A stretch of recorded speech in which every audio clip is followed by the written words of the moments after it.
In medieval times in London, a noblewoman named Connie Reed had just married an upper-class baronet named Clifford Chatterley. However, a day after their wedding, Connie had to let her husband go off to war. 6 months passed before tragedy struck. Clifford returned from the battlefield with injuries that left parts of his body paralyzed.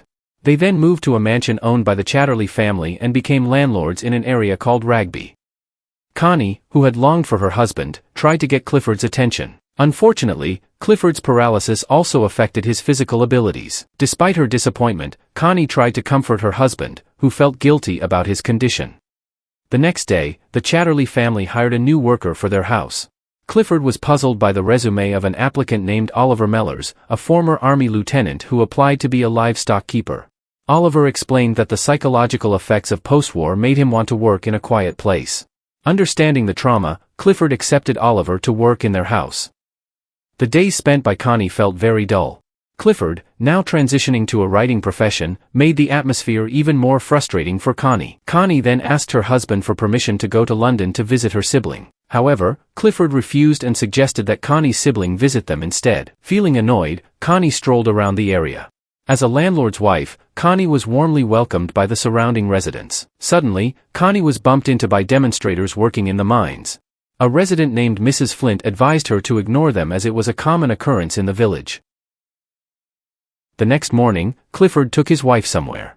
Clifford realized the disharmony in their marriage and understood that due to his paralysis, he couldn't provide offspring to inherit the Chatterley family. Clifford then suggested that Connie have a child with someone else, as long as the relationship was emotionless and solely for the Chatterley family heir. Initially hesitant for fear of disappointing her husband, after reconsidering, Connie agreed to Clifford's request. A few days later, Clifford asked Connie to go to Oliver's place. There, Connie saw Oliver bathing. Connie, who hadn't felt happiness in a long time, felt glad and intrigued but held back her feelings to fulfill her husband's wishes. They chatted, and Connie found out that Oliver lived alone in that cottage. After leaving the cottage, Connie visited Mrs. Flint and talked about Oliver. It turned out Oliver was a widower abandoned by his wife. Seeing a smile on Connie's face clearly revealed her thoughts. A few days later, Connie strolled along the river and found a hut that belonged to Oliver personally. Using her status as a landlady, Connie requested a copy of the hut key to return whenever she wanted. Upon arriving home, Connie found her husband, Clifford, waiting for her hopefully. Clifford may have noticed the change in his wife's behavior, but he chose to endure his pain for the future of the Chatterley family. Almost every day, Connie visited Oliver's hut, but so far, she hadn't been able to express her true intentions to him. One day, in a sad state, Connie visited the hut and unknowingly approached Oliver, who was behind her. Oliver tried to calm her, but Connie seemed very aggressive, and shortly after, in that old hut, the most emotional moment between them occurred. After that exhausting experience, they appeared calm as if nothing had happened. However, beneath their silence, deeply buried feelings remained. Connie continued to visit the hut and spent more time with Oliver. Connie even gave Oliver a piece of lace clothing as a keepsake. Thoughts of Oliver continued to haunt Connie to the point where her husband thought she was ill. The next morning, Connie visited Mrs. Flint. Connie, who had longed for a child, talked to Mrs. Flint about the possibility of having a child.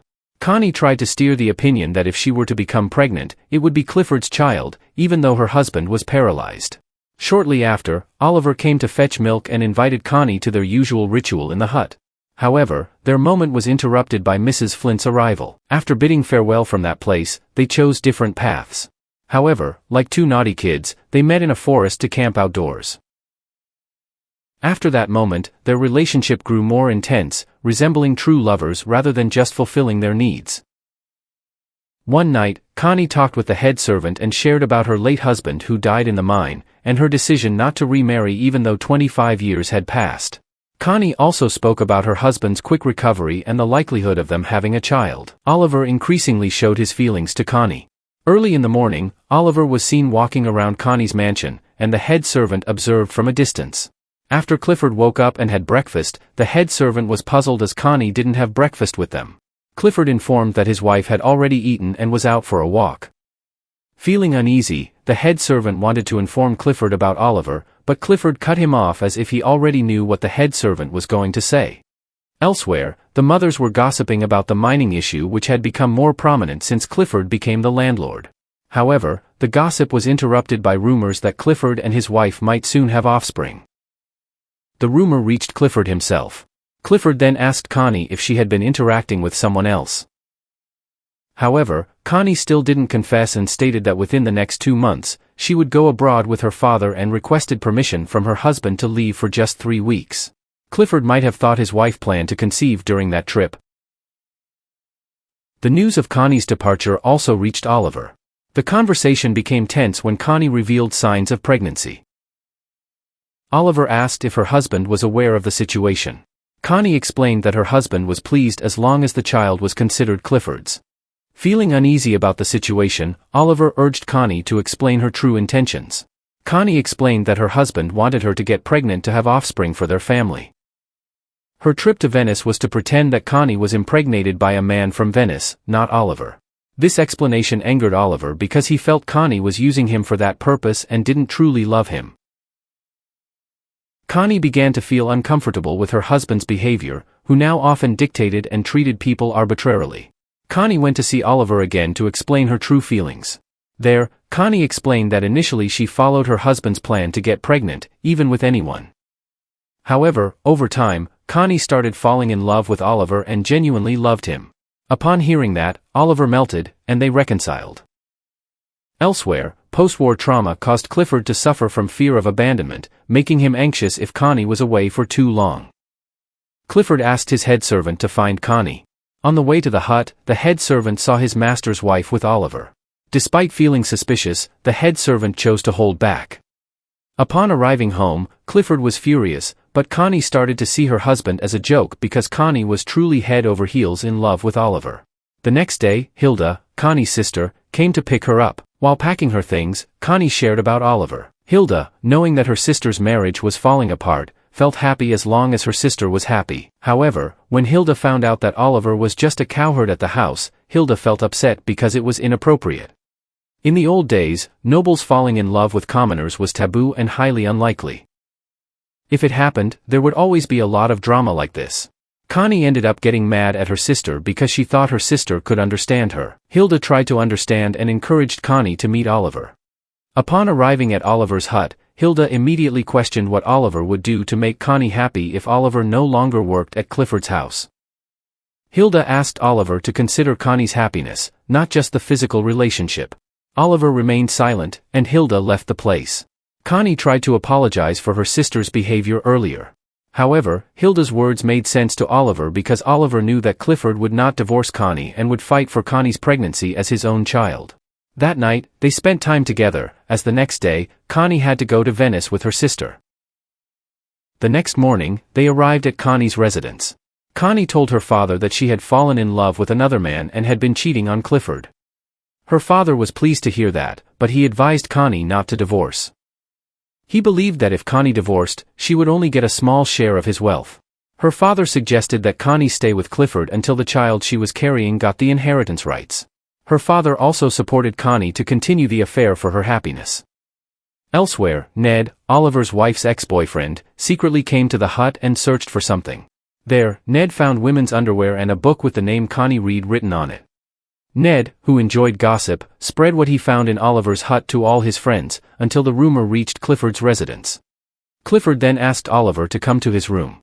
Without beating around the bush, Clifford asked Oliver to leave his territory for tarnishing the Chatterley family's reputation. Connie, who was contacted by the head servant, immediately returned to the village. The rumor of a noble falling in love with a commoner was very embarrassing at that time. Even Mrs. Flint, who was previously friendly with Connie, started acting formal as if she didn't know Connie anymore. Connie hurried to Oliver's hut, where he was packing to leave the village. Oliver explained the situation in the village and his dismissal. However, Connie insisted on going with Oliver. For Connie's happiness, Oliver suggested that Connie stay in the village because he was now unemployed. Oliver also promised that they would be together again someday. Upon arriving in Clifford's room, Connie asked for an explanation about Oliver's dismissal. She thought it was part of the plan for her to get pregnant. However, Clifford explained that only from noble lineage could he accept descendants, not from commoners who would only tarnish the family's reputation. Connie then revealed that she was pregnant with Oliver's child and wanted a divorce. Clifford refused because the divorce would only make him a laughingstock among the locals for losing to a commoner. Upon hearing that, Connie became more determined to divorce Clifford immediately and left the residence. Feeling worried about Connie, the head servant gave words of encouragement for her to quickly find the man she loved. Several months passed, and Connie's belly started to swell. Connie looked happy as she received a letter from the man she loved deeply. Oliver was now in his childhood village in Scotland.